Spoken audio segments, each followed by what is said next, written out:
नमस्कार, मी विनय कांबळे. आपण पाहतात रिपब्लिक Y24 न्यूज. आवाज तुमचा बातम्यांशी. आपण कालच सांगितलं होतं प्रतापराव पाटील चिखलीकर पुन्हा एकदा या नांदेड लोकसभामध्ये खासदार म्हणून निवडून येणार आहेत. त्याचं आपण विश्लेषण काल केलं होतं. तर आज आपण वसंतराव चव्हाण जे माजी आमदार आहेत नायगाव विधानसभेचे, त्यांनी कशा पद्धतीचे या 2019ला ते उमेदवारी नसले असले तरी अशोकराव चव्हाण त्यावेळेचे उमेदवार होते, पण यावेळी त्यांना या नांदेड लोकसभेमध्ये त्यांना उमेदवारी मिळाली होती. म्हणूनच एकूण आपण त्यांचं विश्लेषण करणार आहोत. ते कशा पद्धतीने जिंकून येणार आहे, त्यांच्याबद्दलचे आपण सकारात्मक मते आणि नकारात्मक मते या ठिकाणी मांडणार आहोत.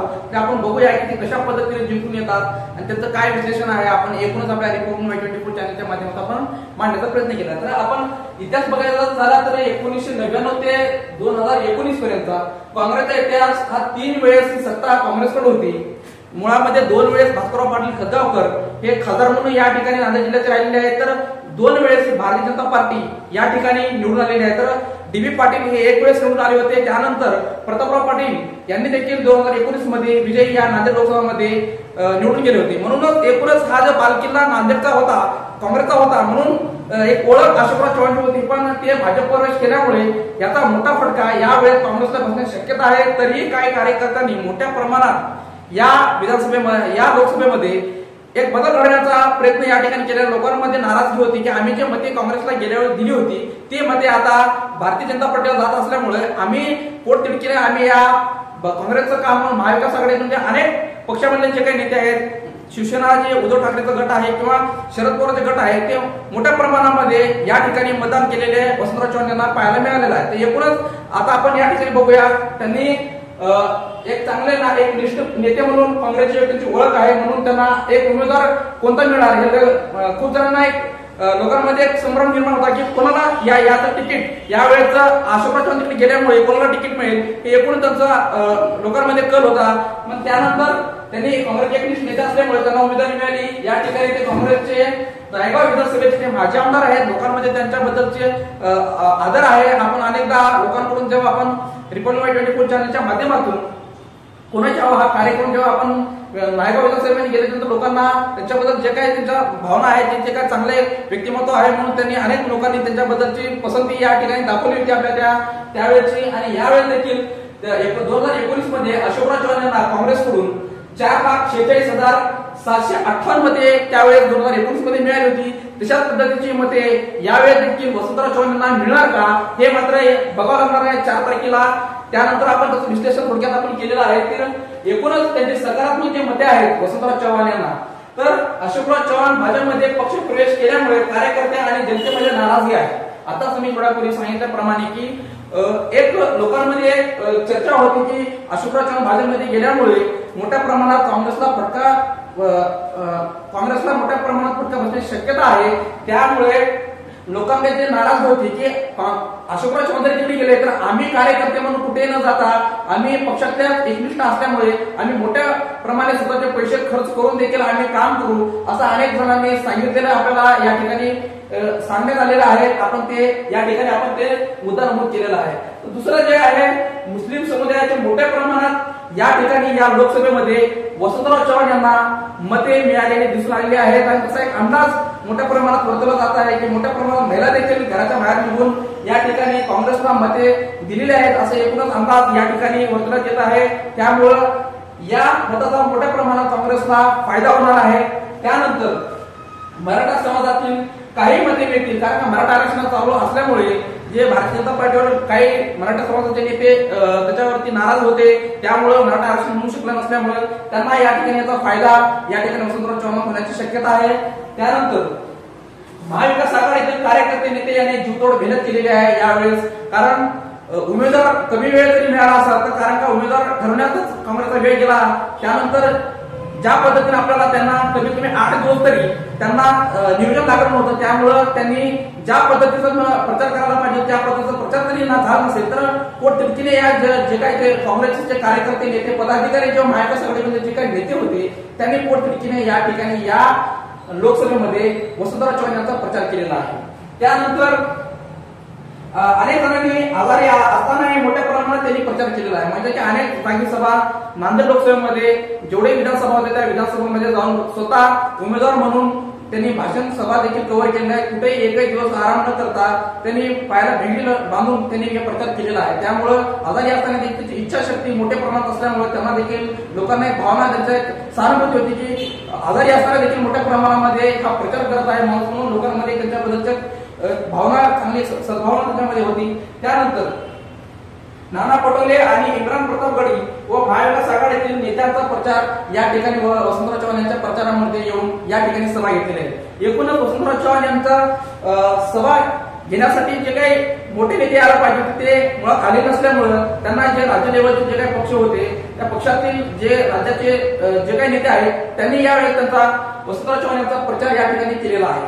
त्यानंतर त्याचा सकारात्मक मुद्दा म्हणून लोकांना बदल हवा होता म्हणून, कारण का पुन्हा एकदा प्रतापराव पाटील चिखलीकरांना निवडून द्यायचं नव्हतं म्हणून काही लोकांचा असा विश्वास होता की आम्हाला बदल हवा आहे, त्यामुळे आम्ही यावेळेस मतदान वसंतराव चव्हाण यांना निवडून द्यायचं आहे, आम्हाला बदल हवा आहे, नव्या चेहऱ्यांना संधी मिळावी म्हणून त्यांनी यावेळेस वसंतराव चव्हाण यांना मते देण्याचं या ठिकाणी सांगितलेलं आहे. एकूणच एक अंदाज बघायला गेलं तर या ठिकाणी जे नाराज लोकांची जनता होती ते एकीकडे काँग्रेसकडे वळताना या लोकसभेमध्ये आपल्याला पाहायला मिळाले. एकूणच बुद्धिजीवी लोकांचे काँग्रेसला मते मिळाले. एकूणच त्यामध्ये जर प्रमुख मुद्दा असेल ते वंचितचे मते यावेळेस काँग्रेसकडे मोठ्या प्रमाणात गेलेले दिसून आले. त्यामध्ये वंचितला जे काही मानणारा वर्ग होता त्यावेळी जे काही बुद्धिजीवी वर्ग आहे त्यांनी म्हणले की त्यांचा एक असं अंदाज होता किंवा त्याचं अनालिसिस होतं की आम्ही जर मते वंचितला दिली तर ते त्याचा फायदा भारतीय जनता पार्टीला होत आहे, म्हणून यावेळची मते आम्ही मोठ्या प्रमाणात काँग्रेसला देऊ आणि महाविकास आघाडीला देऊ, कारण का ते मते आमच्या वाया जाणार आहेत. म्हणून अजून काही बुद्धिजीवी लोकांचं त्यावेळेस त्यांनी त्याचं अनालिसिस केल्यामुळे मोठ्या प्रमाणात त्यावेळेस काँग्रेसला त्याचा फायदा या ठिकाणी होताना दिसून आलेला आहे. आणि काँग्रेसचे जे काही पदाधिकारी सेल असतील त्याच्यामध्ये एससी एसटी जे काही सेल होते त्यांनी मोठ्या प्रमाणात बाहेर निघून जे वंचितचे मते होते कुठंतरी ते डायव्हर्ट करून काँग्रेसला मिळण्यासाठी प्रयत्न या ठिकाणी केलेला आपल्याला पाहायला मिळाला असेल. त्यानंतर आपण नकारात्मक जर मते जर पाहायला गेले वसंतराव काँग्रेस कार्यकर्ते भाजप प्रवेशामुळे मतांचं विभाजन होण्याची शक्यता आहे. एकूणच अशोकराव चव्हाण हे भाजपमध्ये गेल्यामुळे याचा फटका या ठिकाणी काँग्रेसचे जे काही मी कालही सांगितलं होतं की काँग्रेसचे जे समर्थक अगोदर अशोकराव चव्हाणांचे समर्थक होते ते भाजप प्रवेश केल्यामुळे अशोकराव चव्हाण तिकडे सगळं भाजपमध्ये गेल्यामुळे त्या मताचं विभाजन या ठिकाणी होण्याची शक्यता आहे. त्यामुळे या ठिकाणी त्यांची जी काही मतांची संख्या होती आपण जे 4,46,658 मते होते त्यामध्ये काही लोक तिकडे गेल्यामुळे त्याच्यामध्ये त्यांना फटका या ठिकाणी वसंतराव चव्हाण यांना बसण्याची शक्यता आहे. त्यानंतर मराठा आंदोलनामुळे काही प्रमाणात मताचा फटका बसण्याची शक्यता नाकारता येत नाही, कारण मनोज जरांगे यांनी देखील सांगितलं होतं की महाविकास आघाडी असेल किंवा महायुती सरकार असेल त्यांना तुम्ही अशी जागा दाखवा की त्यांना ते कायमस्वरूपी लक्षात राहील. तर एकूणच त्याचाही काही ठिकाणी फटका बसण्याची शक्यता आहे, कारण का ते स्वतः एक मराठा उमेदवार आहेत, त्यामुळे काही प्रमाणात त्यांना या मताचा फटका बसण्याची शक्यता नाकारता येत नाही. त्यानंतर आजारी असल्यामुळे काय विकास करणार लोकांची भावना एक अशी एक होती की त्यांनी एक आजारी डायलिसिस वगैरे जरी असले असते तर त्यांना एकूणच त्या आजारपणाला त्यांना कारण समोर करून त्यांनी काय प्रचार करतील किंवा त्या काय विकास करणार म्हणून एक लोकांची भावना होती. तरी त्यांनी अनेकदा सभेमधून त्यांनी जाहीर सांगितलं होतं मला काय झालं मी तर पहिला नाही कुस्ती देखील जिंकू शकतो म्हणून त्यांनी वसंतराव चव्हाण यांनी अनेक सभेमध्ये देखील सांगितलेलं आहे. त्यानंतर कोणताही मोठ्या नेत्याची वसंतराव चव्हाण यांच्या प्रचारात सभा नांदेड लोकसभेमध्ये झालेली नाही. एकूणच ज्याप्रमाणे मी काल प्रतापराव पाटील चिखलीकर यांच्या प्रचारार्थ नरेंद्र मोदी, नितीन गडकरी, अमित शहा, चित्रा वाघ अशा अनेक दिग्गजांची या ठिकाणी नांदेड लोकसभेमध्ये सभा झाली होती. त्याच प्रकारे या ठिकाणी ना उद्धव ठाकरे यांची सभा झालेली आहे महाविकास आघाडीकडून, ना शरद पवारची सभा झालेली होती, ना काँग्रेस कडून राहुल गांधी, ना खरगे, ना प्रियंका गांधी यांची कोणाची सभा न झाल्यामुळे या ठिकाणी या निवडणुकीमध्ये नांदेड लोकसभामध्ये याचा मोठा फटका यावेळेस वसंतराव चव्हाण यांना बसण्याची शक्यता आहे. त्यामुळं हे मोठ्या गणित समजलं जाते की एखादी जर मोठ्या नेत्याची सभा या ठिकाणी झाली असती शेवटच्या दिवशी तर त्याचा फायदा नक्कीच या ठिकाणी 1,50,000च्या मताची त्याच्यामध्ये वाढ झाली असती. एकूणच हा अंदाज या ठिकाणी वर्तवण्यात येत आहे. त्यानंतर जितेश शांतापूरकर यांनी काँग्रेसचा प्रचार न केल्यामुळे मताचा फटका या ठिकाणी बसण्याची शक्यता आहे. दिग्गज विधानसभेचे ते आमदार आहेत, त्यांनी कुठेही कोणत्याही पक्षाचा प्रचार न केल्यामुळे या ठिकाणी काँग्रेसला आणि वसंतराव चव्हाण यांना मोठा फटका या निवडणुकीमध्ये बसण्याची शक्यता आहे. कारण ते चालू आमदार असल्यामुळे त्यांनी काँग्रेसकडून निवडून गेल्यामुळे लोकांची भावना होती पोटनिवडणुकीमध्ये त्यांना निवडून दिलं होतं, त्यामुळे त्यांनी प्रचार न केल्यामुळे या ठिकाणी वसंतराव चव्हाण यांचा मोठा फटका या मताचा त्यांना बसण्याची शक्यता आहे। एकूणच ही जी काही लोकसभा आहे या लोकसभेमध्ये वसंतराव चव्हाण यांनी मोठ्या ताकदीने ही निवडणूक लढवलेली आहे। त्यांच्यासोबत जे काही खंदे समर्थक होते, ज्या पद्धतीने त्यांनी जे काम केलेलं आहे, मोठ्या प्रमाणामध्ये एक मोठी टक्कर या ठिकाणी देण्यात आलेली आहे। आणि विशेष म्हणजे एकूणच ज्या दिवशी मतदान संपलं दुसऱ्या दिवसापासून एक चर्चा होती, भारतीय जनता पार्टी पडणार आहे आणि वसंतराव चव्हाण हे निवडून येणार आहे।